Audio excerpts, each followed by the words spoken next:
Assalamualaikum warahmatullahi wabarakatuh. Selamat pagi. Saya Rizal Raffi Rahman dari Prodi S1 Keperawatan 4A. Di sini saya akan mempresentasikan tentang penyakit diare pada anak. Yang pertama ada pengertian, yaitu pengertian diare. Diare merupakan sebuah kondisi ketika pengidap melakukan buang air besar lebih sering dari biasanya. Di samping itu, fase pengidap diare lebih encer dari biasanya. Hal yang perlu diwaspadai, meski diare bisa berlangsung singkat, tapi bisa pula berlangsung selama beberapa hari. Bahkan, dalam beberapa kasus bisa terjadi hingga berminggu-minggu. Di sini ada faktor resiko diare. Setidaknya ada beberapa faktor yang bisa meningkatkan resiko seseorang terserang diare. Contohnya, jarang mencuci tangan setelah ke toilet, penyimpanan dan persiapan makanan yang tidak bersih, jarang membersihkan dapur dan toilet, sumber air yang tidak bersih, makanan sisa yang sudah dingin, tidak mencuci tangan dengan sabun. Penyebab diare ada beberapa kondisi yang bisa membuat seseorang mengalami diare. Umumnya, diare disebabkan oleh hal-hal berikut. Yang pertama, intoleransi terhadap makanan seperti laktosa dan fruktosa. Yang kedua, alergi makanan. Yang ketiga, efek samping dari obat-obatan tertentu. Yang keempat, infeksi bakteri, virus, atau parasit. Yang kelima, penyakit usus.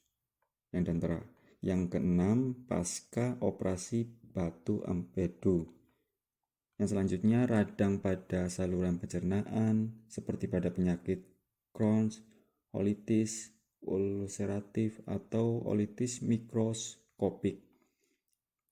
Terus irritable bowel syndrome, dan yang terakhir penyakit celiac atau penyakit yang menyebabkan tubuh menolak protein gluten. Ada juga gejalanya. Gejalanya juga anak-anak yang sedang mengalami diare sangat rentan terkena dehidrasi. Dehidrasi pada anak-anak saat diare disebabkan oleh pola BAB yang jadi lebih sering serta akibat dari muntah-muntah dan demam.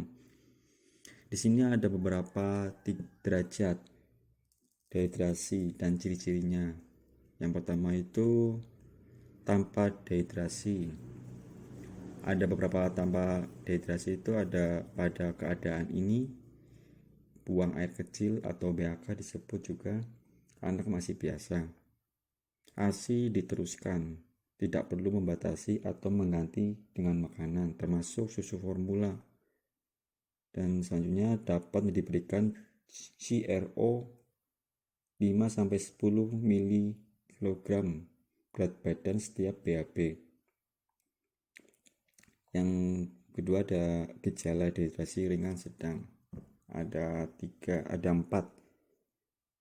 Yaitu yang pertama, anak terlihat haus dan BAK mulai berkurang.